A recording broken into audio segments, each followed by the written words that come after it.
Hello and welcome back to another episode of Collecting Beyond the 123. I'm your host Moon3PO and this is my sidekick Bropio coming through with another episode.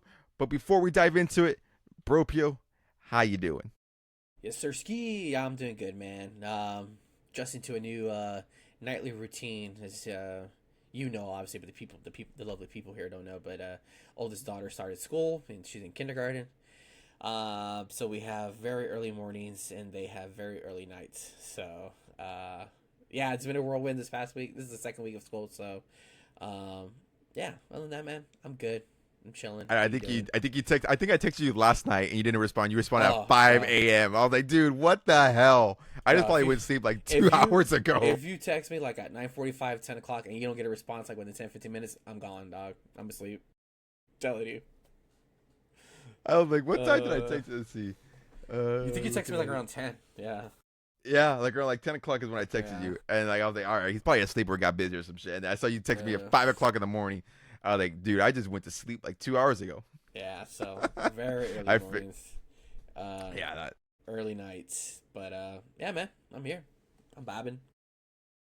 Yes, I can say the same. Dad of two. It's been adjustment schedule. We finally got them conjoining together. They're meeting each other again. They're playing again. They're playing with each other. So it's been a whirlwind here at the Moon 3PO household. But obviously, as you guys can tell by this title of this episode, got a lot of things in this episode here for collecting beyond the 123.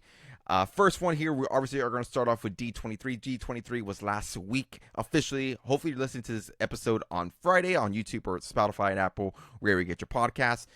So we are going to cover a little bit of things that came out to D23, specifically focusing on the Marvels. A lot of Disney stuff got announced and came out, and obviously we can probably just talk about those really briefly. We do have a little bit of hobby talk as well. We're recording this on Wednesday, so it has officially been Marvel Mint release day. I know we joined into a couple of breaks, obviously watching this product getting ripped. So gonna talk about it, how we feel about the product, what we're seeing so far, maybe a little bit of a sneaky play that you can make with Marvel Mint. Obviously, as you guys follow Collecting the 123, which is our wrestling podcast, we always like to, when a new product is coming out, what are some good potential value spots or something, if you're buying into breaks or looking to get into a box, what are potential, or even looking for singles, what are potential flips there that we can find on our end as far as a good value pickups there. And then I know we talked about Star Wars Galaxy last episode. You yourself got a hobby box. So of course, I'm going to let you talk about your whole experience with that. You've had more cards in hand than me, and probably dove a little bit deeper into the product. I know you've just been sending me screenshots of cards. I finally got the Obi-Wan Kenobi card, was able to get one on Collect, so happy about that. Has a Days of Future Past reference. That's obviously a really sick card. But yeah, that product is absolutely insane. Beautiful cards all around it. But obviously, I'm going to let you take the realm on that a little bit more because you were able to get that product in hand. But going back here to last week, D23. If you guys don't know what D23 is, basically like the Comic-Con for specifically just Disney itself. Had a lot of new animation movies being announced there. We got Coco 2 coming out. We got The Incredibles 3 coming out. We got Frozen 3 coming out. It's a lot of new animation. We got a live action of Rapunzel coming. We have Catherine Hahn playing Mother Gothel. If you don't know, obviously she's from what movie? Agatha Harkness, yes. Mm-hmm. Which I think there's a fantastic casting. Gonna be completely honest, don't know who's the actress is gonna be playing Rapunzel. Nor do I know the actor. Did you ever watch Titans on HBO Max? It's about the Teen Titans. No, okay. No. She's in that show. She plays Raven. And then according to the wifey, the guy who plays Flynn Rider is already in a Disney movie or like zombie. Oh yes, I believe he's iZombie or like Descendant, something like that. I don't know. But he's already in the Disney fold. So, yeah, they look good. They look to scale of what the characters would look like.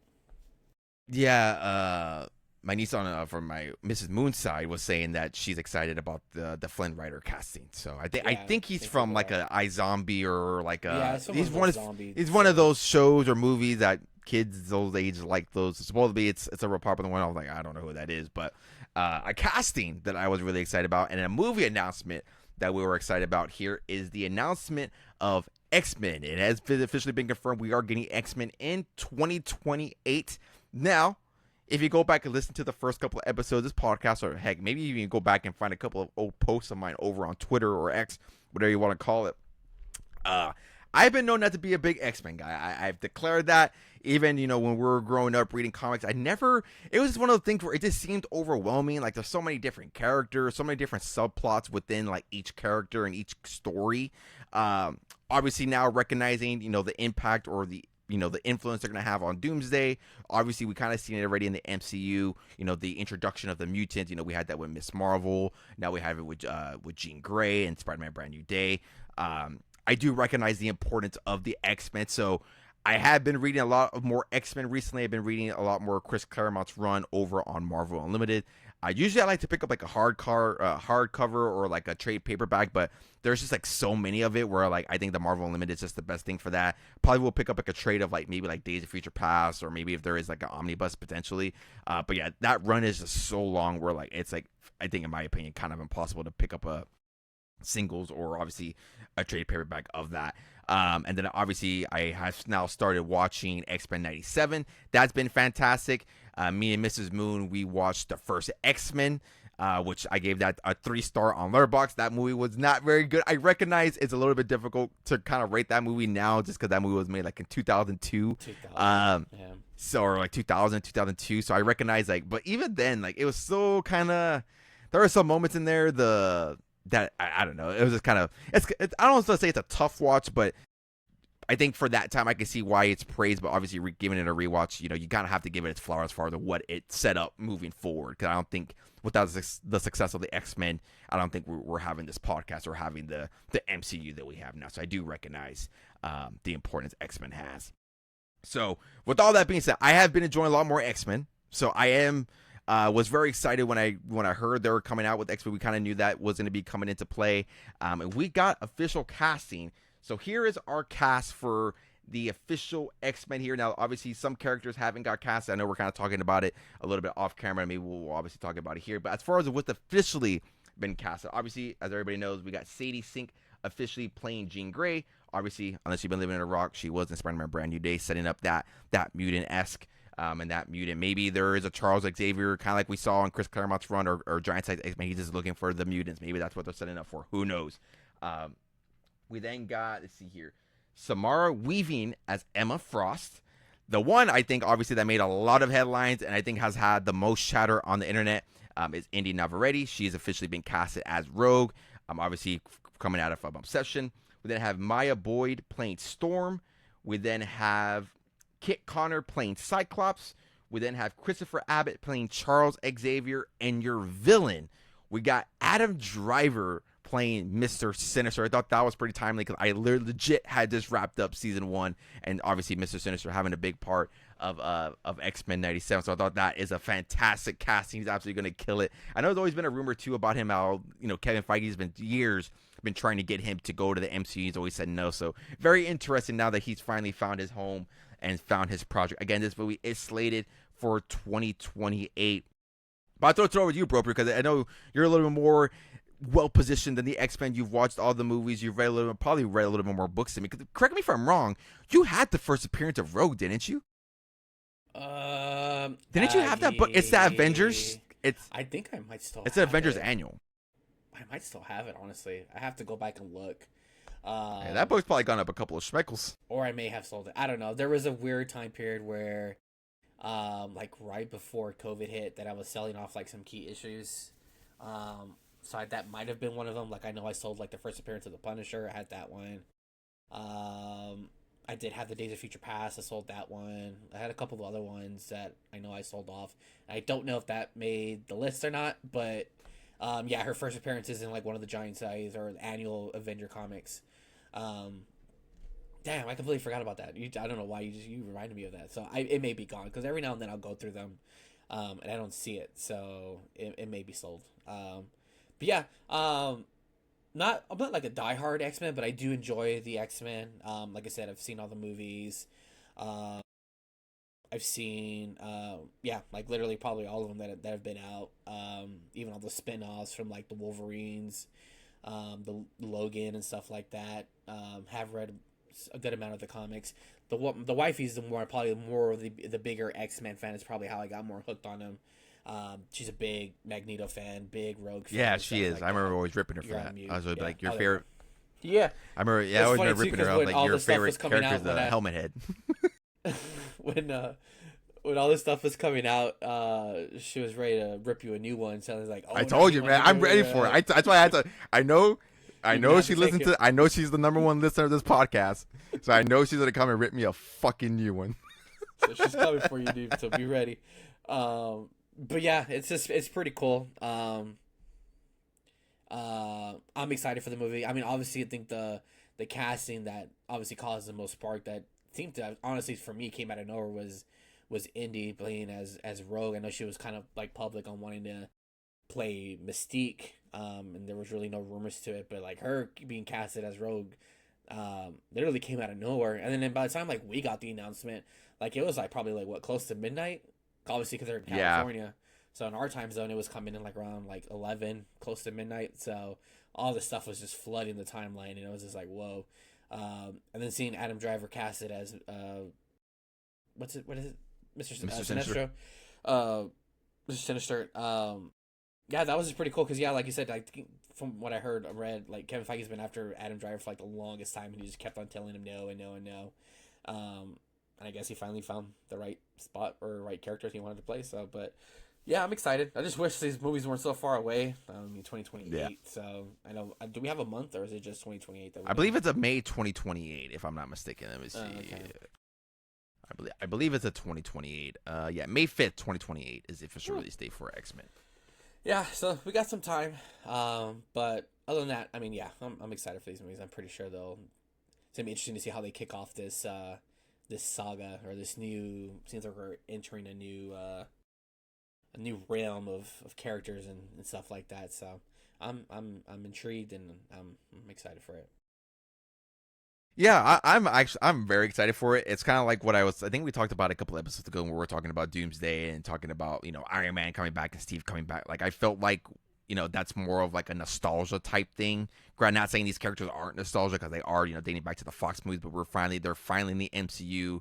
There's finally some progression. You kind of see the way that Marvel has been going. That's been my biggest complaint. Like I think you have to start building new heroes, your new universe, and kind of getting fans excited for new characters. You can't keep running back to Steve Rogers, Bruce Banner, Tony Stark.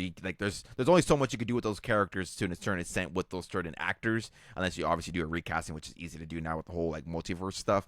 But yeah, no, I'm excited.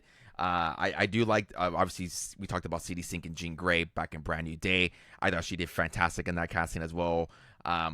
Kind of nerfed her a little bit from what I've seen and from what I read in the book. So it's going to be interesting to see how they explore that moving forward. I do think, I would think, obviously it's way too early. And kind of going and reading Giant Size X-Men, like in Giant Size X-Men, like Charles is just going to like every one of the new X-Men, just kind of going and recruiting them. So maybe that's what they're doing. Like she just goes off somewhere and Charles is looking for, his new team or looking to establish his team, establish a school. When we did the Brand New Day review, I think that's what I brought up. Like that was, I wish they would have shown her. Like I know they showed Jean Grey on the bus leaving. They don't really necessarily show her going anywhere. But I thought it would have been pretty cool to just like see her get dropped off, not necessarily like name drop like the mansion, but like maybe just drop her off like in front of the gate of the mansion or somewhere near the mansion where you can see it in the distance. So or maybe just like even seeing like maybe like if like she was like facing back, we'd see like a little chair rolling up or maybe like that little thing, something like that would have been cool. Kind of like hinting like, hey, this is what we're doing, this is what we're building. But I think that's maybe potentially where they're going.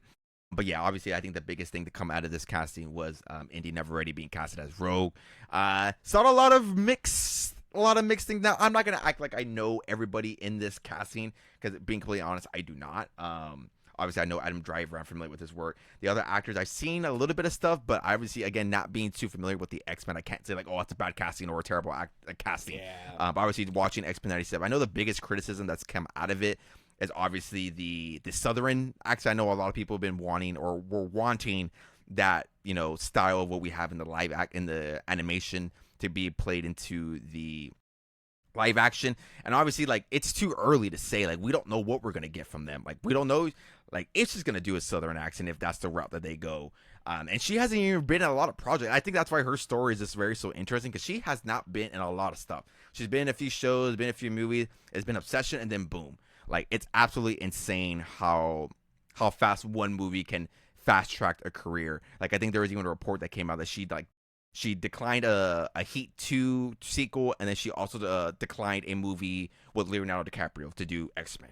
So it does show how, like, she is, like, pretty, passionate about this, not just a money grab type thing. I mean, I'm pretty sure the money did speak a little bit, but yeah, I think I'm excited for it. I think it's going to get a lot of people into, it's going to go and flock to these movies. Obviously, again, the Obsession, I'm pretty sure plays into that. Adam Driver again, the Kylo Ren-esque, I'm excited to see that play into a more villainous role, that be Mr. Sinister. So yeah, overall, I'm really excited for it. And again, one thing that we've always liked to do is, we kind of saw in sports, we see it in wrestling cards, what's the reaction in the card hobby. So like one thing, I think I even sent you one, like we had a Spider-Man web refractor of Rogue sell for over $40.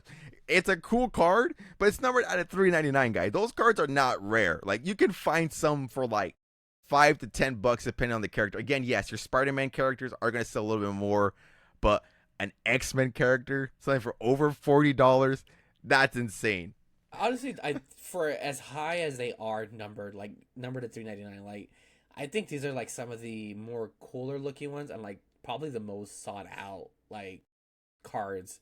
Regardless, like I have a couple here sitting on my desk somewhere, but like I was on Collects and I bought one of the Thing for like $1, and I think I showed it when I ran into you. I bought it for $1.25 and ended up selling it on eBay for $10. So like it's just something about them that just people just love those web refractors. I love them too.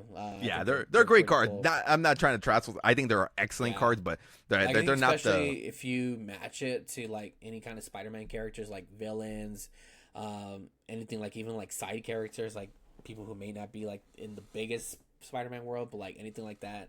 I think those are just cool. Like I have a Electro one, I have a Dr. Octopus, I have a Wolverine. I think you have a Wolverine one? Yeah, I do. I bought it. Bought it for pretty cheap. I don't know what's going for nowadays. I might be a buyer for that. Honestly. I might have it somewhere around here. I don't know if it's or if I put it up somewhere. Maybe I might be a buyer. I was bidding on one last night and lost it. How much did it go for? I did one for like $40, 40, 50. 40? Yeah, I think I got it for like $12, $15, bro. I ain't gonna lie. I'm a buy for it. Yeah, so I have the Wolverine one, and then I have Franklin Richards from 2025, Topps Chrome. But yeah, man, those are like one of my favorite numbered cards. Like I said, like even it being like numbered like all the way up to $3.99, like they can fetch you some pretty nickels. Yeah, they can fetch for a little bit coin on the right character. Like you mentioned, the Spider-Man villains do move a little bit more. I am actually trying to complete a rainbow, or not a rainbow. I don't want to imagine what a Punisher goes for right now on the web fractor. I'm pretty sure that's got to do some pretty amount of schmeckles. I mean, even that just tying it to the movie, but his first appearance in comics is in Amazing Spider-Man, which I just talked about that I sold years ago. And you got that for a deal though too. I remember that. I was with you. Yeah, I think I bought it for like $110. I can't remember how much I sold it for. It was pretty beat up. It wasn't that beat up, but it was not in like near way minty, or probably shouldn't have been reading it, but I was like a crazy person that I am. Yeah, but yeah, man, those are just some pretty cool looking refractors, and they're just, it's crazy how they can outsell some of like the other ones, but it's pretty crazy. It's pretty cool. I like them. I thought I had it here somewhere, but I guess I don't. Yeah, I was, let's say, because like even going back to some of the parallel, but yeah, I agree. Well, I was in a bidding for one. Luckily, I was able to buy one for. Yeah, we're gonna talk off of this. Yeah, I got that one, and then I got Auto. Doc Ock, that's cool. Yeah, see those are easy money right there. Yeah. But man. Come on, man. Yeah, those are some great cards. Yeah, I was trying to bid on a Wolverine. I was bidding on that Rogue one too. I was in there. I'm not gonna say like I didn't bid it up a little bit, but the fact that it went over $40 when there was sales before that around the $10, $12 mark. Luckily, I was able to get one before the casting. Luckily enough, I got it for like $10.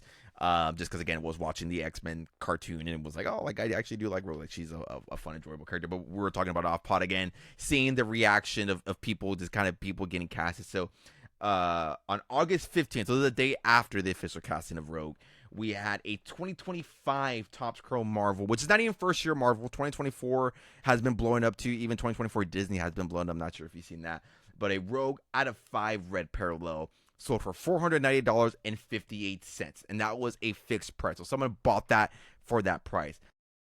Then today, as I was recording, a 2026 Red Wave refractor from 2026 Topps Chrome Marvel sold for $1,200. Again, that is a Rogue out of 5.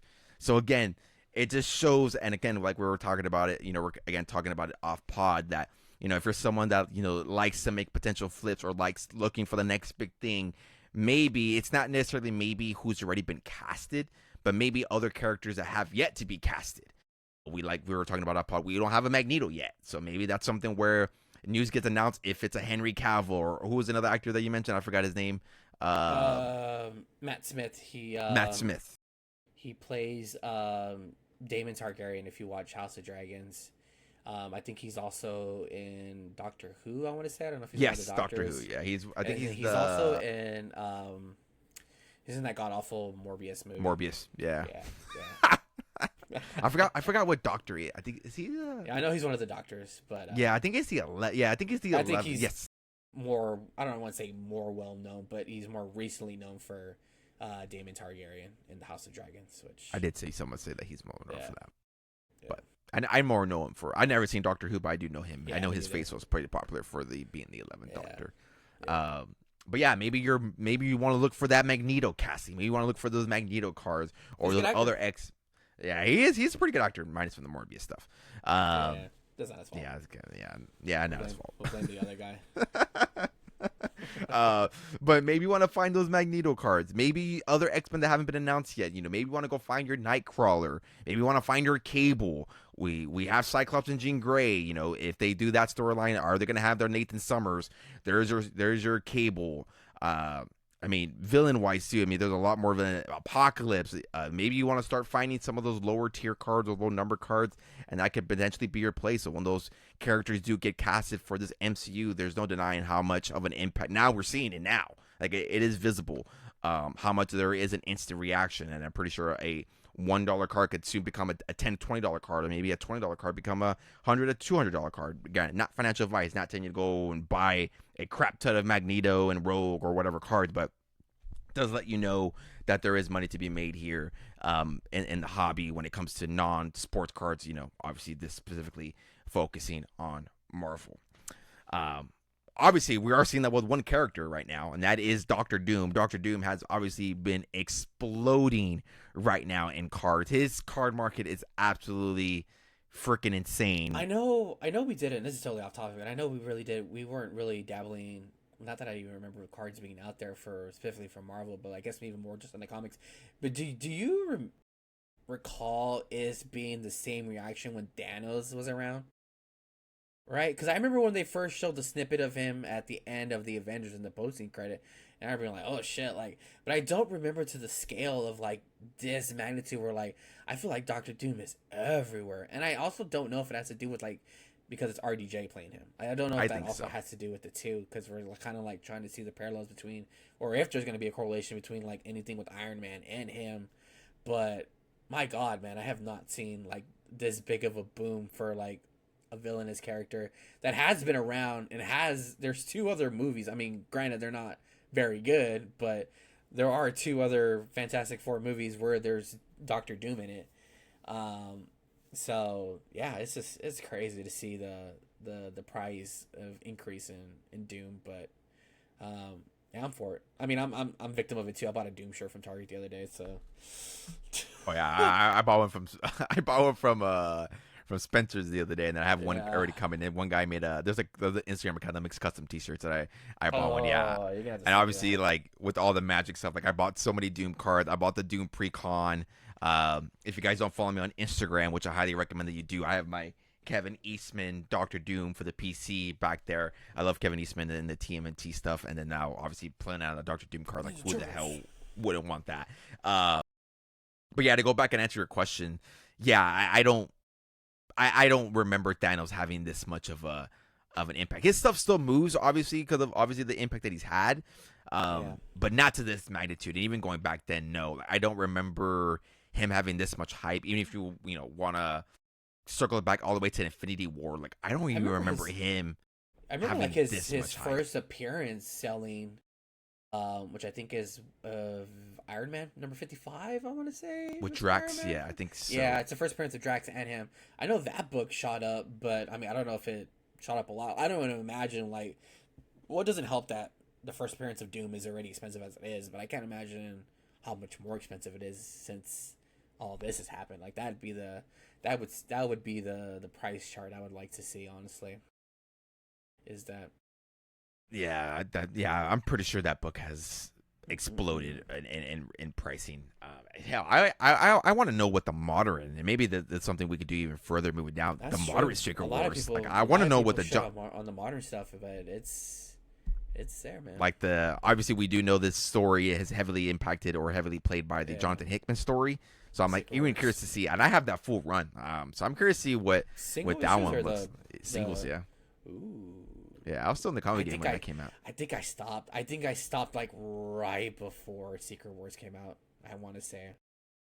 Yeah, I was going through my long box the other day, and the guy took was him home. You know, I was gonna stop into today at the local because we went to grocery shopping, and on the way over there, there's the comic book shop, and I was gonna stop in, but I didn't. Maybe I'll stop by tomorrow. Just to I'm probably gonna do in. that tomorrow too. I meant to, I tried to do it on Wednesday, just obviously new comic book day, but today I was a little bit busy, so I didn't have time to. But yeah, I either want to do that or the other one that's by my work. But yeah, again, don't think even leading up to Infinity War, I don't think Thanos had this much hype around him. Like I think we knew what he was gonna do, but this one just seems different. I will like, say though, I guess going back to the movies, but like at the end of Infinity War, like the Thanos ending, the ending of how that movie ended, I think that was probably like the more shocked that I've ever been. Like when it comes to like a Marvel movie, like what happened, like half the cast like just disappeared, and we don't know what's gonna happen.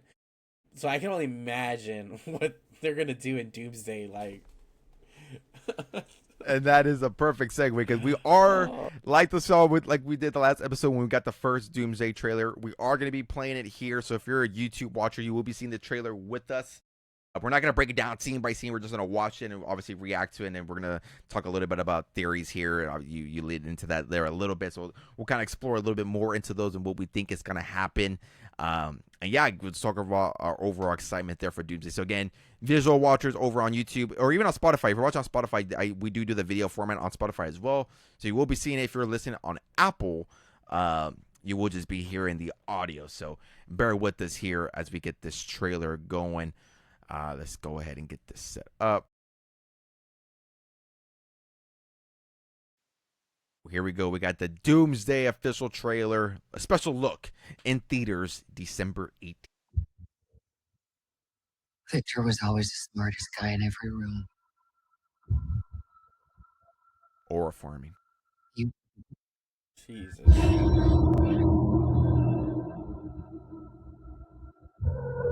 He used to be kind, he used to be caring. And then everything he loved was taken from him. I knew he was lost, but I did not realize that he was broken.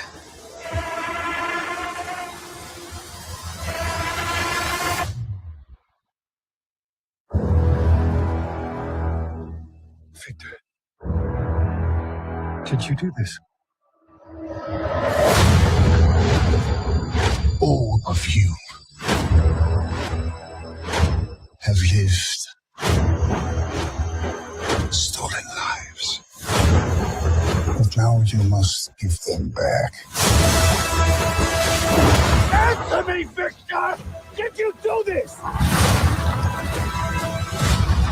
I swear, you will beg for hell long before I grant it.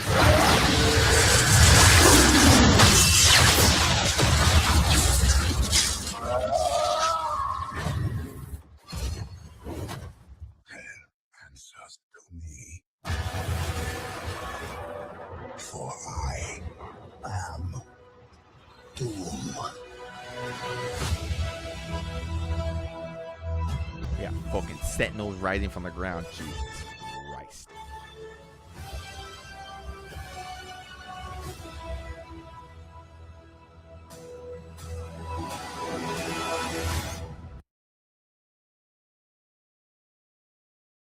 So there you go. There was the new Doomsday trailer. I'm pretty sure that's going to be probably, I would assume, going to be the last thing that we see of like trailer wise. I'm pretty sure maybe we'll get like a few maybe like TV spots and things like that. But I think trailer wise, I do think that'll be it, as we're about 4 months away from the official screening of Doomsday. But instant reactions to that new trailer, Bro Pio. I think we saw it pretty late. Again, it was like midnight here.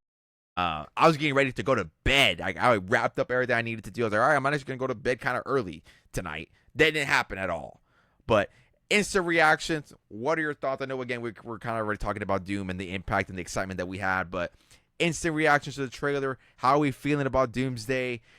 You got tickets, right, for Doomsday? You got it for 17th, I think? That's my initial reaction. As soon as I saw it, I had to go and buy tickets, because I think earlier the day they had announced that they released extra tickets, and I was just like, I'll get it as it gets closer and stuff like that.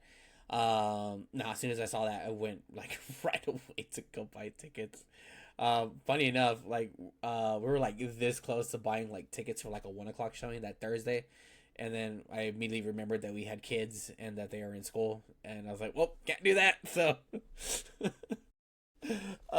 yeah, so we ended up getting a 6 o'clock showing, so not too late in the day, but we did get Thursday. And from what Fandango says, it does say it is in Infinity Vision, but when I go to the theater's website, it says it's in 2D, so I don't freaking know what I bought, but I guess we'll find out that day. But yeah, as soon as I saw the trailer, saw it a couple more times, bought the tickets.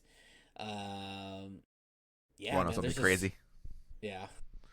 I have 3 tickets that weekend. You're insane.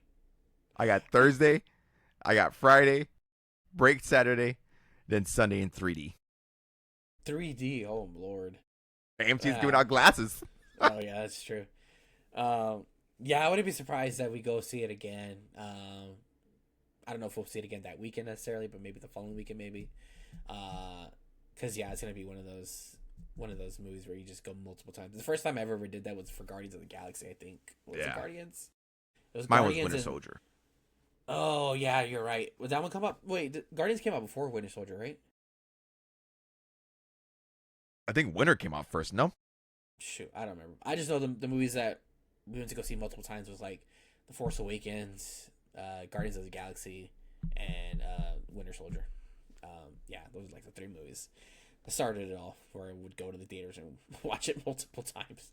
But yeah, man, the trailers, they had a lot to not really unpack, but like you could kind of see it, like when we talked about like the destructions of all these worlds that essentially like we think Doom is just gonna combine. Which, if you read Secret Wars, is kind of what happens. Like he's just like merging all the worlds together. You kind of see that a little bit of like the destruction of the beat up world, and you kind of see Mr. Fantastic saying like, "Hey, did you do this? Did you do this?"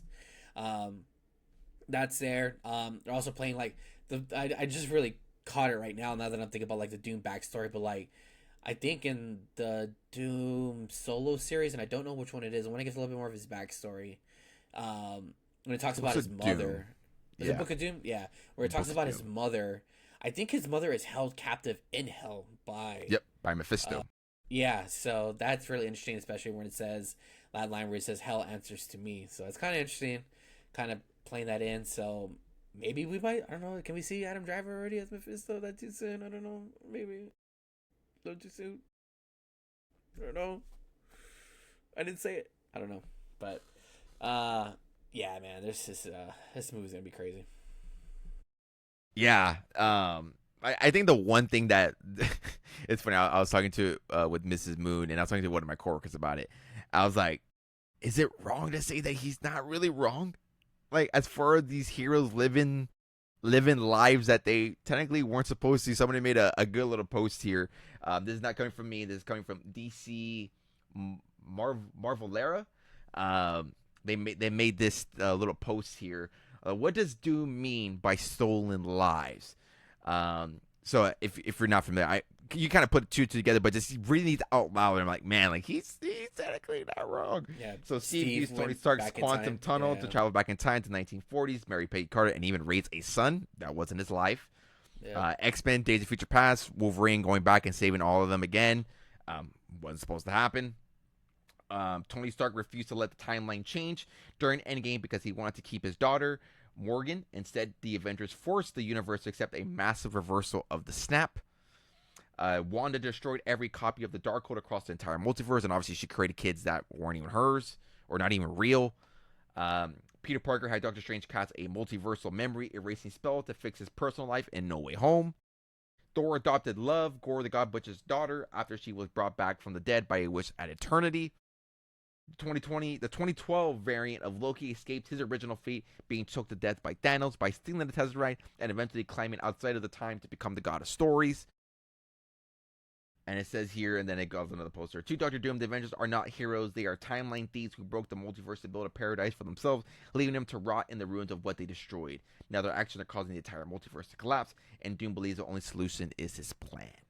Now, I do have a theory. I don't think this is a crazy theory. I'm pretty sure other people have said it. What I think is gonna happen. I think, and we kind of see it a little bit in the trailer, that little mural he's like kneeling at. I do think that's like his wife and it's potentially his kid. And I do believe one of these events created something like an incursion and created that world to either like one to be destroyed or two to have like a mass destruction. You know, if that's Steve having his baby, if that's Tony, the snap, you know, whatever, some event had caused his wife and his kid to die essentially, and that's why he's so pissed, and that's why he's creating this world where it's like, you guys want to do this, whatever, like I'm going to be the leader of my world, and you guys are going to follow my world. And then obviously, like we talked about, leads into Battle World, leads into Secret Worlds, where they all just have one world. You know, their memories get kind of wiped in a sense. You know, he has like Invisible Woman by his side, and Namor is by his side as well. Doctor Strange, Franklin is by his side as well. So I do think that's where they're going at. We again kind of see a little bit of hints, but I would think maybe that's where they're going with it, and I absolutely love it. I think that's like the most like perfect way to go. And I know we talked about it a little briefly here, like as far as the comparing it to Thanos, how he came in, destroyed the Hulk, and then choked out Loki, thus killing him. I really do think they're gonna start this movie off with a freaking bang. I don't know what it's gonna be. Is it destroying the X-Men? Is it destroying Toby Spider-Man? Like, I know that's a rumor that's going on right now that his first thing, like, I know people have been complaining that there's been no build of Doom, like he has no build. Well, there's your freaking build if he just comes in and wreaks havoc and destroys either the X-Men or Tobey Maguire's Spider-Man. And like we like to put it in wrestling terms, put over the villain. It's us putting over Doctor Doom.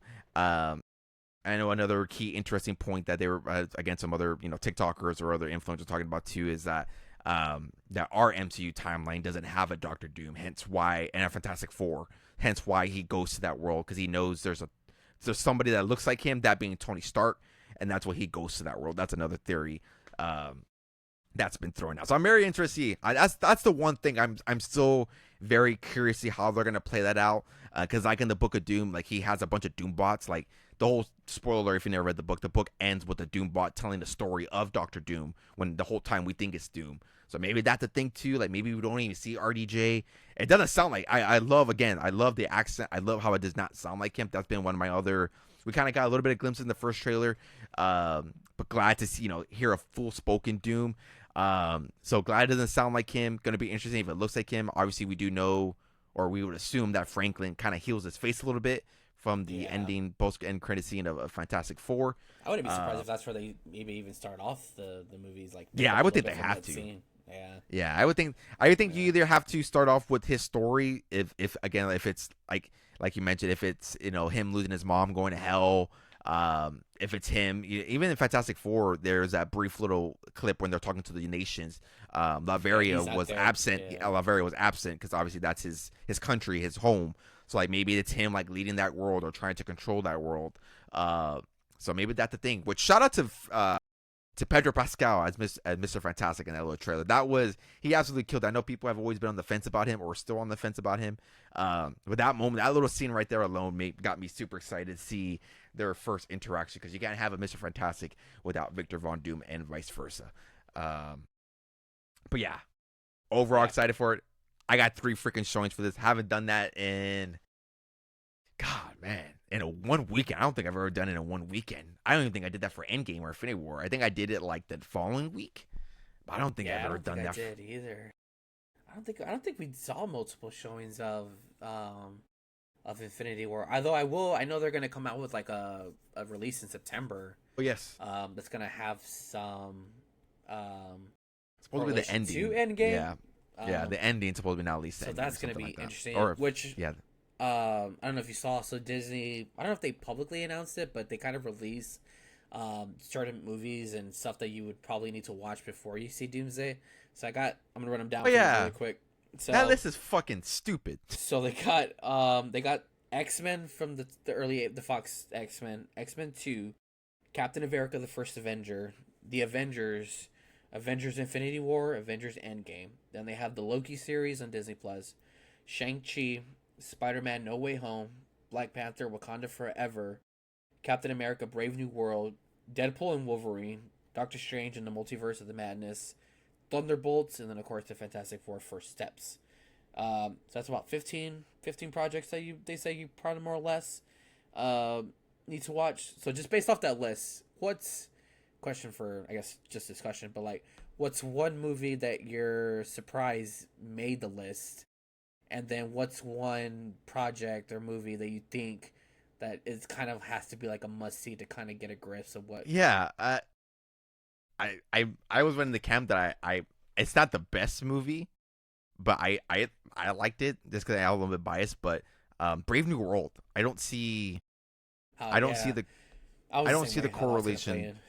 Yeah. I know the leader at the end said like, oh, there's a bigger threat out there, but we already knew that. So I don't know where that comes into play. Maybe maybe they're talking about like his that because I do think from what I've heard that Sam Wilson is upset that they got crowned the new Avengers and that it's Yeah. not him. So maybe that's where they're playing into. So when I saw that list, I was like, that doesn't really make any sense. I don't think that's like a must watch. The biggest one for me, and maybe I'm missing something, is the Marvels. Like your ending, one of your characters is stuck over there in the X-Men universe with Beast. Yeah. Like why is that not important? Like we can't erase that. I know Marvel loves to like to think that we don't remember your Harry Styles, your Eros, your Black Hercules. Knight and Blade, your Hercules. I know they love to think that we don't forget about, like we don't remember. But you have one of your characters stuck there. Yeah. And Yeah, I for would even me, say I was the same way. I was the same way. I think. Go ahead. Finish. and another one to add in there. I would think you would need to add Days of Future Past. Yeah. That's what I Like was you gonna brought say. back Yeah. those characters. Yep. Yeah, like I'm the same way. I'm surprised Brave New World's on this list. Surprised Days of Future Past isn't on that list because, like you said, essentially they do bring back all these characters. And I know we're talking about a little bit off pod before we start recording, but like we don't know what's gonna happen with Wolverine. Like, are we gonna keep Hugh Jackman? Which I honestly I really hope they find a way to just to keep somehow his variant in this world. Which oddly enough, Deadpool and Wolverine is on their watch list, so it kind of gives you kind of a little hint maybe. And I know even Ryan Reynolds was kind of running around at San Diego Comic-Con like in incognito, kind of like crashed. That was cool, and the X-Force suit. That was badass. So I don't know, maybe we're getting something there, but like to me, like I was talking about, like, can you imagine like if Wolverine survives like this Doomsday apocalypse, like to see all his, even though it's not necessarily that Wolverine from that timeline, but in essentially like he does have somewhat of a relationship with these characters, or even if on the other side like they know him because they obviously have a relationship with them. If to see them pretty much get obliterated and he's the only one that survives, obviously that's gonna be a big deal. But yeah, I was surprised that. I think honestly for me, I think the big one that's on here, I think it's gonna be the Loki one, the Loki series. Like, so I actually started rewatching it again. I got through the first 2 episodes of season 1, but like I think that's gonna play a big role because he obviously is now like the leader and the head of the timeline. Essentially, he's the one holding it together. So obviously, we do see snapshots of him. We don't necessarily know where he's at. Looks like he's in the same kind of timeline with Cap in a way. Kind of looks like it. Don't really know. But I think that's gonna be a really interesting one to see. But I think that's probably gonna play a big part in it too. So definitely on a must watch for. Yeah, Loki. if I was to put an importance on that whole list, I would think Loki is probably your biggest one for sure. Obviously, No Way Home kind of talks about a little bit. Shang-Chi's also kind of an interesting one because you don't really. I mean, obviously, I haven't seen a movie in quite some time, but like, I don't really recall anything of an importance that happened in that movie besides that scene where End they credit also scene, think, yeah. where they think we forgot where he's meeting with Captain Marvel and Hulk. So Yeah, again, that's what they're playing into. But yeah, I know they've talked about Shang-Chi a lot, how he's been clamoring for a part 2. Yeah, that's the only thing that I could think of. yeah, As far as of like importance, obviously we do have the scene in the first trailer where he fights Gambit, where he is fighting Gambit. yeah. Love and Thunder wasn't on there either, right? It wasn't on that list. Love and Thunder is not on this list. No, not really much watch unless you don't know how Thor got love, but Yeah, that's essentially all you really need to know how he got his daughter. Yeah. yeah. Obviously, the 3 Avengers movies are on there, minus Age of Ultron. Oh yeah, we didn't even talk about Vision Quest. You see the trailer for Vision Quest? I did. Yeah, that looks really good. That one looks really good. Yeah. Looks trippy as fuck, but yeah. Yeah. Yeah. Wakanda Forever's on this list. Obviously, that's where Namor gets introduced. Yeah. Um, I think people are. I don't expect like everybody to like read the books. I get that 100%. Yeah. But I think people are really sleeping on his character a little bit because he has a big impact in Secret Wars. He has and a if I'm not real mistaken, big. and if I'm correct me if I'm wrong, the MCU, he's treated as a mutant. Yes. He's not. Yeah. So Yeah, and the books he's always in cahoots with Doom. Like he kind of agrees with Doom. Like there's a is it a Secret Wars? I don't know if it's a Secret Wars, but there's like a panel or like a scene or whatever where he's like, "Oh, I'll control the land and you control the sea," and like they're in cahoots like a lot of the time. So yeah, it's gonna be interesting to see how they treat these like him. I know she's not confirmed for this, but like Ms. Marvel, like she's considered technically a mutant in a way. She was like the first mutant if you really want to go back. But like and these Centennials, they're designed and programmed to hunt down mutants. So yeah, I don't know. Maybe Ms. Marvel just gets blown up. Yeah, that's all. Like I can't even remember where she's at, honestly, from the Marvels. She's recruiting the Young Avengers. Remember, her last scene. She's trying to get Kate Bishop. Kate Bishop. That's right. Which I think she's long gone, but what do I? Well, Ant-Man's in this movie, right? They saw his daughter Cassie. Well, she's part of the Young Avengers too, in a way, in a sense. Yeah. I don't know what's going on anymore, man. I tell you, man. Wow, I'm excited for this movie. There's still a lot of question marks for sure. Because again, when I saw the list, I was like, how can you not have? And I know it's not the greatest movie ever, but like, how can you not have the Marvels on there? That to me is crazy. You have one of your characters literally stuck in that X-Men universe with Beast. Beast, yeah. Yeah. So I was like, I don't know. how do you? Like, we're just gonna ignore that, or she's just gonna pop up back? Like how's that? I don't know. I don't know. Kevin Feige has a little bit of work to do with that. I still trust Kevin Feige. I said that on my TikTok. I still trust Kevin Feige, and I think the fact too, also that Spider-Man No Way Home's on this list. Like, obviously, we didn't see Tom Holland's Peter Parker get confirmed at all. So is this playing into the Andrew Spider-Man's? And we also had the.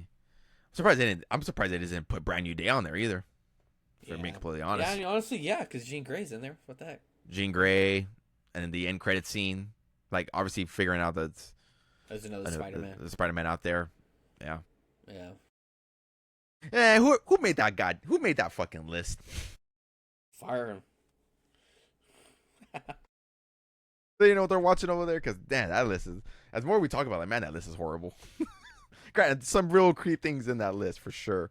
Yeah, so, I mean, there's some good movies in here, but yeah, I know there is some good things, important things in there. But I think you're missing. They did this too because I think there's been like also like discussions where like it feels like a marathon. Like if you haven't seen any of these MCU movies, like people feel like there's too many to go in and watch. I think they're kind of trying to not do like a reset, but yeah, kind of say like, hey, here's a couple of movies you may want to watch if you haven't watched anything. Granted, the first 2 movies are not even their movies. Like it's X-Men and X-Men 2, so yeah.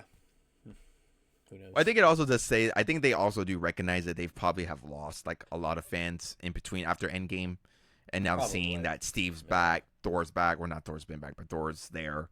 Now RDJ, obviously playing a big part of that. Like, hey, like recognize that was a rough stretch though. They did have some Yeah, going back to looking back again, talking about Mrs. Moon, like yeah, it was it wasn't pretty. It was not pretty. That's why I kept saying in my I said in my TikTok like we're so back that we're eating good. Saga, as I like to call it. Yeah, it was not a pretty one. I think a lot of it also plays into the fact of Kang as well. That did not go over so well. Yeah. So I think obviously that had a lot of implications. But a lot of TV shows weren't good. She-Hulk wasn't that good. The Miss Marvel was okay. It was all right. That one was good. I remember Miss Marvel. Yeah. I know we kind of briefly talked about Agatha Harkness. That one was okay. I have yet to see Agatha. I have not seen Agatha. That one's okay. It started off kind of a little rough, kind of a little bit confusing as well. But Mrs. Moon loved it. Moon Knight was good.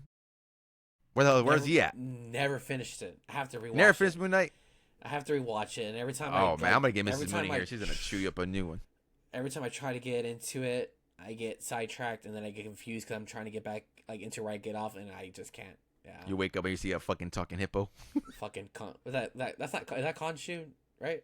No, Khonshu's the skeleton. Oh, the skeleton, right? Yeah. Honestly, I think that's probably the last episode I remember is the fucking hippo. Yeah. The wifey was not a fan of Moon Knight, but wow. Yeah, I don't remember. Yeah, I don't know. I just want to know where Daredevil is too and all this. Like, bro, yeah, Daredevil chilling in Hell's Kitchen. Yeah, Daredevil. Punisher's to be shooting some grenades probably at those Sentinels. Pop, pop, pop, pop. Speaking of Punisher, have you seen that one shot? I haven't. No, I haven't seen it yet. Funny enough, dude, I saw it the day before we went to go see Brand New Day, and it's just like it's just so different. Like the one shot's like completely like rated R, like hardcore, and then Crazy's all lunatic, crazy out, and then to see him all normal here was just like, yeah, shouldn't have done that. Yeah. I probably should have show. I probably shouldn't watch it with Mrs. Moon. I don't know if you're on the lore of this. Maybe if you're over 18 plus, listen to this podcast. If you're below 18 plus, skip out this segment and come back. Timestamps will be there. There's like a weird fantasy thing going on right now on TikTok with this character. It's fucking weird. The Punisher? Yes. I've not seen this. Yeah, it's like a. I don't know how to explain it from a woman's perspective, but it's kind of like a. I don't know. If you're not over 18, I'm trying to like not say it out loud, but say it in a way. Damn, how do I say this? Like a fantasy kind of, and it's like text messages. It's weird. I'll explain it to you off pod. Right. It's weird. I'll get Mrs. Moon in here to explain it to you. Yeah, it's a boy. Yeah, it's a weird one. Yeah, there's one of him going on with Frank Castle, John Bernthal specifically. It's a little bit of a weird one there, but so I was like, yeah, probably when I want to watch that one shot, Mrs. Moon, because she's been seeing all those TikToks about it, so I think I'll probably even trigger it even more. But yeah, that's Doomsday. We're really excited for it. If we get more sneak peeks, things like that, obviously we'll be covering it here on the podcast. So make sure you are following for more. Now heading off a little bit to Hobby Talk. I know we talked a little bit with the X-Men and some Topps Chrome stuff. It is official release day for Topps Marvel Mint, or Tim's Mint Marvel, however you want to pronounce it. Topps has a Topps Mint Marvel. I thought it was Topps Marvel Mint, but it's Topps Mint Marvel. Overall, again, breaks are already happening on this set. So, I mean, if you're joining in, I'm pretty sure you're already aware of what to expect. If not, it is a one pack per box. You do get a total of, how many cards do you get? 10 cards, and one of them is in case card. Yeah. Yes. As far as what's expected, there's a lot of cool inserts. The base cards look good. I didn't rip a personal box for myself, but obviously seeing some breaks and seeing some cards over on eBay. There are some nice parallels. They're pretty low number. We have the sky blue foil out of 100, green mint 75, gold out of 50, Diamantes out of 25s, orange 25, blacks 10s. And there is the San Diego Comic-Con exclusive, which is the black and yellow Electrodox out of 10, red Diamante out of 5s, red foils out of 5s, and obviously your foil fractors. A lot of cool inserts. Obviously, the bigger chase in this set is the Spider-Man comic cuts, which is weird that they're redemptions. That's a little bit weird to me. Yeah. I don't know how the hell that's going to work. Like if they're like legit just live cutting the comic and just throwing it in there, I thought that would have already been in there. 'Cause I know you're the one that first brought it up to me, and we were in a break with Hobby Knots, and they pulled I think 2 of them, I think, in separate cases, obviously. But yeah, that was kind of weird as far as them being redemptions. The symbiote takeovers, really, really nice looking cards. Those are really, really cool. Obviously, playing homage to some of the Spider-Man villains. The Cerebros, those are really cool as well. There are also some San Diego exclusive fan arts, art cards, and also we do have the artist sketch cards returning. These boxes here are retailing. I called one of our local hobby shops. Man, they're selling these boxes for $500. So that is insane. They're really paying whatever $50 per card if there's 10 You better hope 10 you cards pull per one of pack. them Spider-Man cuts.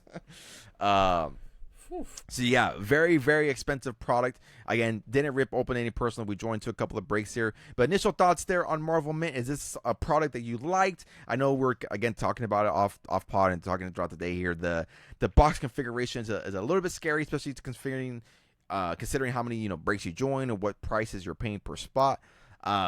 But yeah, overall, I think it's a fun little box here. I think it's a fun little, if you can find the right character for the right price. Again, I'll get my little bit of my alpha here in a little bit. But I'll throw it over to you, Bropio. Thoughts on the product? How are we feeling about it? Is it something potentially you're looking at for some singles on? How are we overall feeling about Topps Marvel Mint? Yeah, so obviously we bought into the break earlier today. Did not go as planned. Did not Got cooked, by the way. But yeah, cooked. A little bit too burnt. But I did watch a handful of some breaks over on Fanatics Live. I also did watch a couple of videos over on YouTube. Watch some of the San Diego Comic-Con exclusive ones. I do like the design. I don't feel like the premium feel to it, honestly. I don't know if maybe because I don't have anything in hand. It kind of reminds me a little bit of like the Pixar Gold.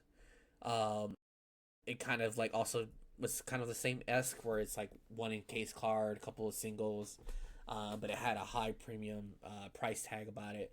The only thing I think that was different from that and this is the Pixar one was chrome. These are paper stock, so they're a little bit thicky. So, and if I'm not mistaken, I believe some of there are chrome cards, but if I'm not mistaken, they're encased. Those are the encased ones. But I mean, other than that, like to hear that it's a $500 box is kind of shocking, honestly. I don't feel like if it's the price tag, honestly. Especially seeing some of the hits. Like, I do like the comic book artists like signatures, but if that's your encased card, like, it's kind of hard to justify the $500 price tag, honestly, to be completely honest. But I mean, I think they look nice. I do, like I said, I do like the design of them. I was also surprised to see, I mean, on top of them being redemptions and like all the breaks that I saw, like I saw 3 of the Spider-Mans get hit, the 1-of-1s. I saw like 4 of them. I was surprised to see how many of them get hit when they're considered 1-of-1, so I don't know how many are out there. So I thought that was interesting, and they are redemptions, which I thought was weird. But yeah, as for like who we're chasing, probably gonna go on eBay, just grab a couple of like singles, like the bigger characters that I like to collect, like Thor, Cap, stuff like that. But in breaks, I was like eyeing like lower tier X-Men characters, so I'm talking like Colossus, or Colossal. I'm sorry. I was Iceman, stuff like that. Like, to me, characters who haven't been like announced in a sense for these movies, but are in past movies. Kind of seems like a good idea. Obviously, didn't turn out that way if I didn't hit nothing, but it was fun, man. I appreciate the homies over at Hobby Nonsense were playing some banging tunes, so I was jamming. Yeah, they were. Yeah, but yeah, I mean, I enjoyed it, but the price tag I think is kind of a little bit too high, in my opinion. Yeah, I would agree with you. Like, I don't know, maybe it was just our hobby sources taxing. Like, looking at it here online. Yeah, I mean, they're still pretty expensive. They're pushing anywhere from like $450 again at like $500. Again, Was it the new hobby store? The new ownership one, the takeover. The takeover. Okay. Yeah. I tried calling a new one. They didn't have their phone set up or like their voicemail thing set up or whatever. So I might just pop in tomorrow and ask. Even though I'll talk about it off pod. But yeah. Yeah, I would agree with everything that you said. I did enjoy it from like a rip standpoint. Like it looks like a fun rip. Like again, not for $500. I think I would say maybe like a $200-300 price point, maybe three at the most. Is kind of where I would be at for this type of product. But yeah, like $200 to me kind of sits the Fister realm for it, at least in my opinion. I do think the cards look good. I know the first box or the first case that I saw, I did have the damaged corners on it, so maybe there is a potential quality issue with some of them. I don't know, but something to keep an eye out for if you're looking to pick up any singles, grade, whatever the case may be. But yeah, the full disclaimer, guys, I went after big. Call me whatever. I went after the Rogue spot, obviously, and then I went after the Moon Knight spot, chasing the Oscar Isaac. I think those are some of the cooler things here. We do have Marvel Studios autographs, which kind of awkward. I don't want to say awkward, but like in my opinion, like random people they pulled. They pulled Bradley Cooper, obviously that being Rocket, Hugh Jackman, Wolverine, Haley Steinfeld, Kate Bishop, Oscar Isaac, Moon Knight, Samuel Jackson, Nick Fury, and then they got Vincent D'Onofrio as Mayor Wilson Fisk. So kind of awkward as far as like actors they pulled, but hey, what do I know? Those are some random people. Well, not random, but but not random, but like yeah, like kind of like it's like a mix of like different people from like different movies and like kind of talking about different eras, different phases. I guess is the proper term. Leftover stickers that they had from other stuff. Honestly, that's not a bad theory. Cause I kind of had the same idea. I was like, all right, we got these stickers. Let's just throw them on a card and boom, we'll call it. Yeah. So, yeah. So like the Cerebros are probably one of the cooler in case cards. It's not just the X-Men characters. Like there's like there's Doctor Doom, there's Blade, there's Scarlet Witch, there's Havoc, there's the Thing, there's Moon Knight, Mr. Fantastic, so on. So there's a lot of cool characters in there. But the other, what I was talking about here, kind of like, I don't want to say alpha, but there are specifically Spider-Man villain sketch cards. So, and I think I was seeing like a few breaks where some of the villain characters were like cheap. Like Doc Ock was like $19. There was a lot of like the Green Goblin was paired up with Hob and I think Norman, if I'm not mistaken. It was like that was like $40, right? Like a $35-40 spot. Like, yeah. Like, granted, your chances are pretty slim. It seems like when I've seen it's like about a sketch or two per case. But I mean, for like $19-20, like that's the first case I watched didn't even hit a sketch. Didn't even hit a sketch. Okay. Yeah. The one I saw back to back and there had sketches. So I was like, maybe there's one, maybe two. Per case, but yeah, I mean they are pretty slim. I would highly recommend what you guys can do as well is over on Marvel or you can go to Beckett. If you kind of want an idea, because if you go look at the sketch cards, it doesn't show like the character, but does have the artist's name. So what I would recommend to do is like if you're looking to see like what artist is doing what, granted there's a lot of them. Go to Instagram and type in the artist's name or go to Google and type in the artist's name. A lot of these artists are posting the sketches that they're doing, which is really, really cool. Gives you behind the scenes. So it kind of gives you an idea. So like I believe like the one I saw get pulled, what I believe was Maya. I forgot the name. But they did a Thor and like somebody already knew in the chat was like, oh yeah, that's Jane Foster because they knew. So it's something really, really cool. I would recommend it for you guys to do that. Specifically if you're targeting sketch cards. And again, if you're looking for singles, you can find some really good cheap ones. Like I bought that Ant-Man one for like $50. Sketch cards. And that is a perfect little segue here.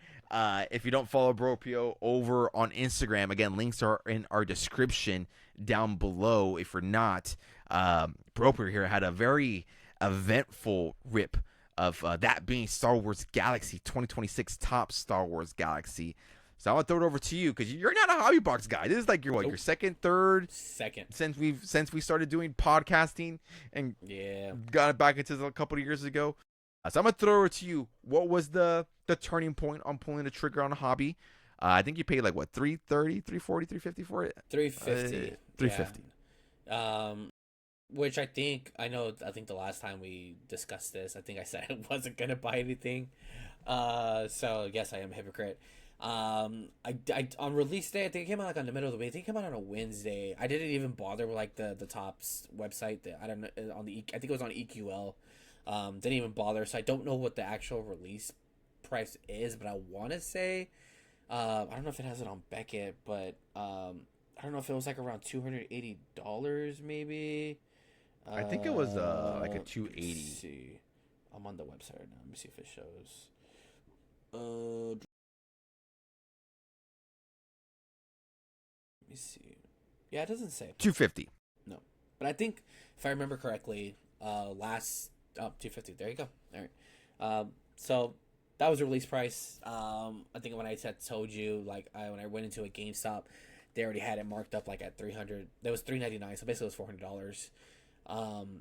People on Whatnot were selling personals for like $450. So I was like, "There's just no way in hell that this is gonna happen." Like, and I'm okay with that. Like, I'm fine with like not buying hobby boxes. Usually, like I said, I don't do this, and usually just chase the singles. And with Galaxy, it's kind of hard because like they're not necessarily like named like by characters. They're named by like the art, like the name of the card and stuff like that. So they'll have like a crazy name like Death Star Battle or whatever, and then like when you flip it over and it's like a, it's, I think actually is a card, and it's like one of Obi-Wan versus Darth Vader, and stuff like that. So it's kind of hard to kind of get into that, even for like breaks. Like, it's also hard to get into because you don't know what the card looks like. You literally have to flip the card over to see what it is, unless you can see the card number. So I was kind of watching like just breaks all day and stuff like that. And like I said, like you're only guaranteed like 4 numbered parallels. That's it. You're not guaranteed anything else. You're not guaranteed no autos, no sketch. On average, from what I would see, like the autos are like 1 to 2, maybe 3 per case. And sketches were like about 3 to 4 per case. So it's very hard. That being there's 12 boxes in a case. So yeah, so one of our local hobby stores, which shut them out, man. They try hard to keep their prices fair and like very affordable. When it comes to like reselling prices, because like I said, most of the places were charging like 400 to 450. Well, they had theirs priced at 350. On release day on Wednesday, kind of let a couple of days go by. So on Friday, called them up like, hey, like it was already like 6 o'clock, I think, already in the afternoon, or like You were 5:30. late. Yeah, you went before Yeah. closing time. It was like 5:30. I already picked up. Obviously, we had just got home because I was our daughter's first week of school. We had to go out and do some stuff. Got home. I was like, you know what? Let me just call them just to see if they have anything left. Called them up. Sure enough, they had 2 left. The wifey was like, just go and grab it. And I was like, all right. So I left, hauled ass across town, basically a 40 minute drive. Got it. Went home, put it on the table. Wait to put the kiddos to bed. Me and the wifey sat at the table, cracked open a cold one while we're ripping some packs. And yeah, so then I shuffled the packs up, which I like to do because sometimes I've seen some cases like all the hits are in your first few packs, but I think maybe like the 3rd or 4th pack in, pulled a nice little Han Solo sketch card. And if you're on the YouTube side, you can kind of see the card that we pulled here. There's the artist. It's kind of backwards, but if can't really pronounce it either. I know the first name's Rustilo. Can't pronounce the last name, so I do. Which shout out to Racilo coming on also on your Instagram. That's cool. Yeah, so I was able to find the artist on, like how you're talking about. I was able to find the artist on Instagram. So if you don't want to see what the card looks like, I recommend go to my eBay page, my Instagram, and it is there. The artist is tagged, which I don't know if you went to their page. They have some pretty cool Marvel sketch they cards do. for sale. That's a cool one. Some personal sketches. So yeah, so pulled a nice little Han Solo card, pulled some other cool numbered cards, and just yeah, it's just a really fun rip. Like the art on the cards is just crazy. Like one of my favorite cards, and I'm pretty sure it's a big chase card for everybody, but it's Grogu and one of the Ends aliens. It's actually the name of the card. I don't know if you can see it, but it's called No Squeezy. So it's just a base card, but yeah, it's pretty cool. I had a great time. So funny enough, last year when I bought Galaxy, I pulled the Luke Skywalker sketch card. So I was telling the wife, I was like, man, all we need is a Leia sketch card, and we'll have the 03. Have you looked in the market original for like the original sketches, like the OGs, like the Han, Luke, Leia's, Anakin, if you want to throw them in there? What's the market on them? It depends. Kind of pricey. It depends on how detailed it is. Yeah, like when I looked up Leia that night, like there were some really crazy detailed ones, and asking prices like 400. the one loot card that I had, like I had threw it up on eBay just to see if I can like fill out offers. I had it listed for like 150. I had a couple people like shoot me offers, but they were offering like half, like 60 to 70 bucks. Didn't really, I wasn't like really determined to move it. I was just kind of curious to see what, like, if it was generate interest, which it did, but just not really at a comfortable price point where I wanted to let it go, just because I was like, man, I pulled it. And not that they're super hard to pull, but when you buy just one box, like, it's, it's kind of crazy.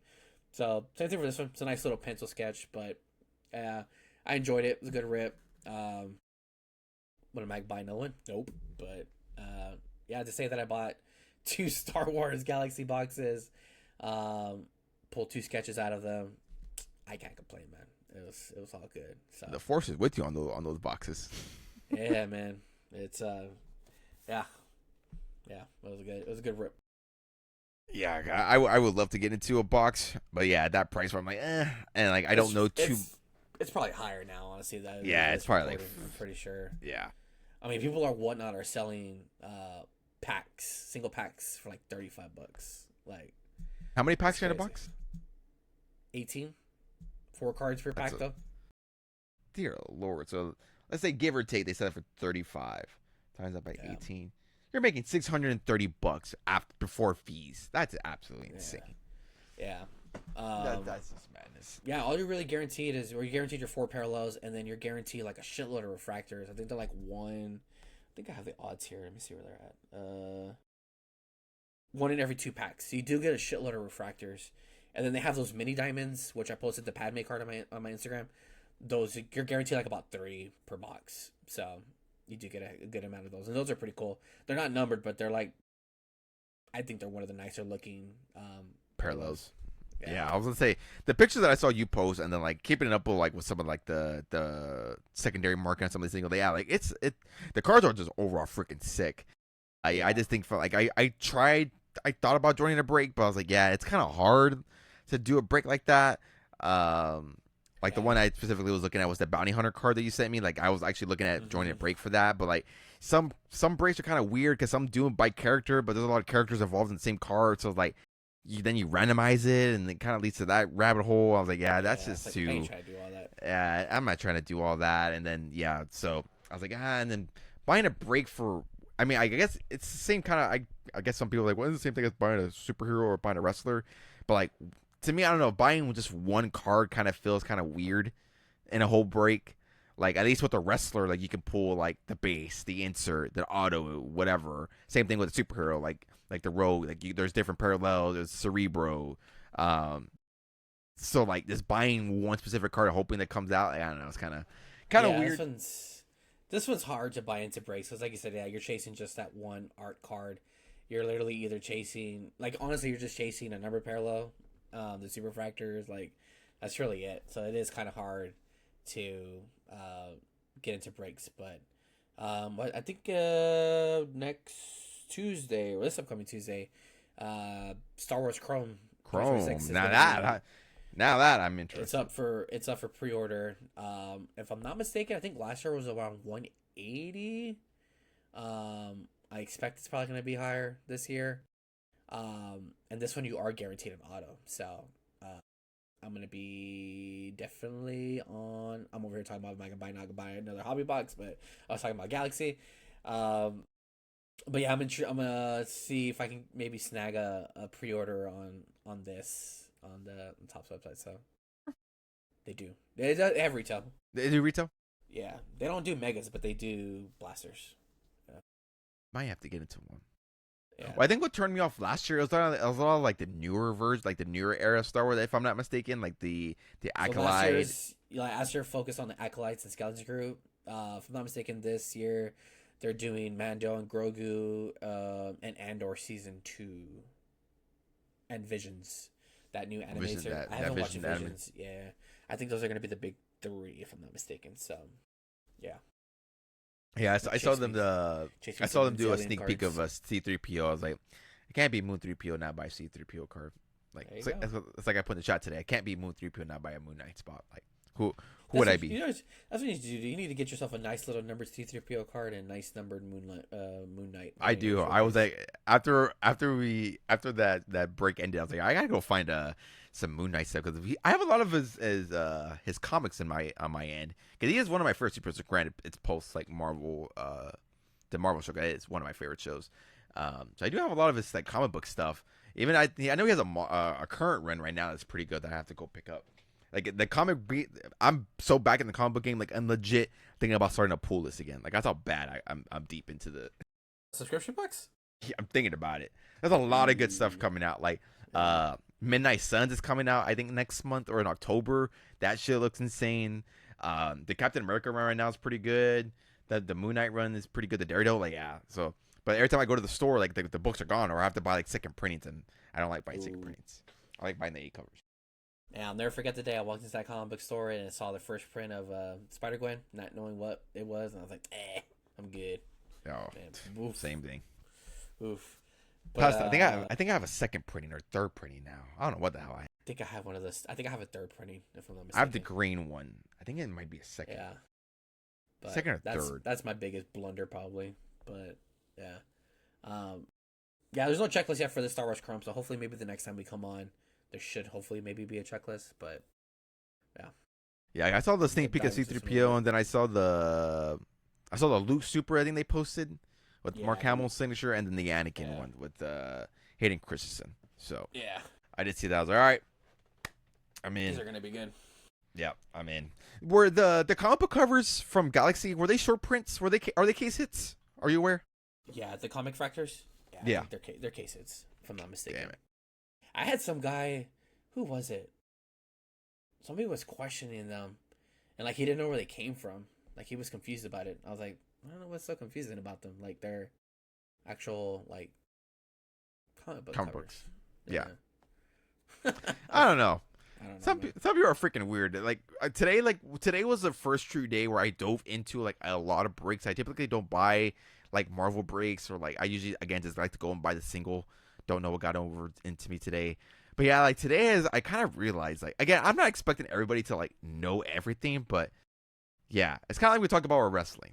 It's like you want to maybe find somebody or find a show. It's the exact same way with Star Wars. Like you're gonna run into people who are not Star Wars fans, and like when you do find the legitimate, well, not really, I guess I don't say legitimate, but like the person who's actually interested into the what it is they're selling, like they get a little agitated at the bigger sports card channels that are taking over because they're ripping it, not knowing what they're ripping, and then now it's kind of taking away the business from these guys, and so it's a little bit slower on there. And it's the same thing on like Whatnot. There's I follow a couple of Star Wars streamers, and that was the gripe of them too. They're like, oh, I can't wait for like the next 2 weeks to like the sports channels to kind of like just disappear off the Star Wars channel.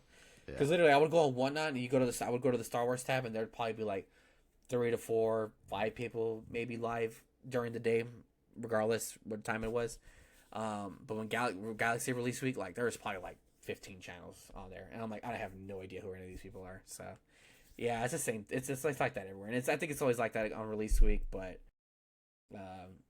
yeah, it's just kind of, you just got to find your people, and once you find your people, just kind of support the channel. So. Yeah, that's the way it was today. I was like, there were some questionable things that I heard today. I was like, I don't know. What am I saying? Again, I don't expect everybody to know the ins and outs of every character, comic, whatever, but at least a little bit of prior knowledge, I think, would be a little bit beneficial, especially for someone who's trying to move certain spots. But hey, what do I know? But yeah, that is our pod. Again, thank you guys for listening, following. Make sure if you're watching on YouTube, make sure you're subscribing. For listening on Spotify and Apple, make sure to leave a rating. That does help us out a lot. Let us know what we're doing right. Let us know what we're doing wrong. Let us know what you want to see. I've been thinking about doing it a little more like interactive, bring a little bit more like interactive. Like there's a lot of good, like, I don't say a lot of good. Well, yeah, it's a lot of good, like podcast games. Like we both have $20. Here's a draft. We pay for what, this or that. So probably maybe want to bring that to the pod a little bit more. Especially when there's weeks where there's like not too much to talk about, at least we can just come on here and just talk about superheroes, or if you're coming from the wrestling side, do the same thing, vice versa. But before I wrap everything up officially here on my end, Bro Pio, any final thoughts here for the good old listeners of collecting beyond the 1, 2? Yeah, no, I got nothing. Just follow the socials. We're trying to post a little bit more card content and stuff like that on there. We didn't really briefly touch on it, but there was some cool Star Wars stuff at D23. We got the Ahsoka 2 Yes. trailer, which that looks cool. Cannot wait. Kind of looks like we're kind of itching close to a Ghost Crew reunion, and I hope we get it in the live action. Can't wait for that. And then I don't know if it's been confirmed, but I think we're getting. Well, I know A New Hope is coming back into theaters, but I think we're gonna get it in IMAX, from what I heard. If that was a rumor, and it's on altered format, if I'm not mistaken. So Oh, no damn, more, really? Yeah, no more sliding Han Solo when Greedo shoots him. So, Hell yeah. yeah. So I don't know when those tickets are gonna go on sale, but I think it's supposed to come out next year too. So yeah, Star Wars fans are gonna be eating pretty good next year in 2027, but 2020, yeah, 2027. I don't even know what year anymore. But yeah, other than that, I ain't got. Okay, that's what, 40 years, 50 years, I think, of stuff, Star Wars? 77, 50 87, years. yeah, 50 years. Damn. Yeah, it'd be the 50th anniversary, and I think it'd also be the 25th anniversary of Attack of the Clones, if I'm not mistaken. Damn. So, yeah. Man, that's fucking unk status. Yep. Shit, I felt that when I went to go watch episode 3 for the 20th anniversary in theaters. I was like, damn. Woo. It was a good time. Man. But yeah, final thoughts here on my end. Yeah, again, follow us over on Instagram. I'm trying to be I am being more active on there purposely. Minus from, I know a lot of you guys came over from like TikTok, I would assume. We are purposely trying to be a little bit more active on Instagram. We are still cross-posting everywhere, but we're specifically focusing a lot more on Instagram these days. So I do highly recommend you follow me over there. Again, you can follow us over on X, or Twitter, where you want to call it. And then again, you can follow over on TikTok at Moon3PO. Of course, you can follow Bro here at DadWhoCollects. Links, again, are on the description down below wherever you're listening. So if you're listening on YouTube, if you're listening on Spotify, if you're listening on Apple, they're all in there, and they are clickable. I did confirm they are clickable. So you click on that link, and it'll take you to whatever platform that you are clicking on. A little bit further in advance, I mean, obviously, I'll talk about it more as we get closer. But September 26th, we are officially booked again as a trading card vendor.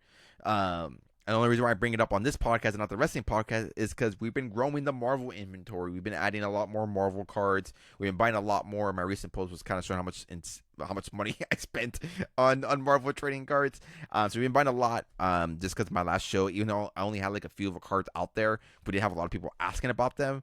So, and from what I've seen, like there is not a Marvel or like a Disney card vendor in our area, like primarily that. Not saying I'm primarily going to be that, but even like a good amount section, like I do not see them out here as much. So again, I always like to tap into areas where I feel like I can really dive into, and talk more with you guys about. So we'll be having a lot more Marvel cards. Make sure, again, you do follow me on Instagram, because I will be posting the cards that I got in. I will be posting them when I get them. They'll be available for that show if they don't move before then, or of course, they'll be available on my online selling platforms, either like eBay, Collects, whatever the case may be. So that is September 26th. It's from 10 to 5 p.m. I will be there. Mrs. Moon will be there. Mrs. Moon will be there with custom binders. Go follow her as well if you want to go support us. I'll also put her list stuff down below as well. She has her art page there. If you guys don't know, Mrs. Moon is an art teacher. She molds the young minds about art. So it's not just a random person making art binders. Not saying if you do that, you're a random person, but she does have a background in art. She went to school for it. She studies it. So it's really, really cool to see some of her pieces come to life.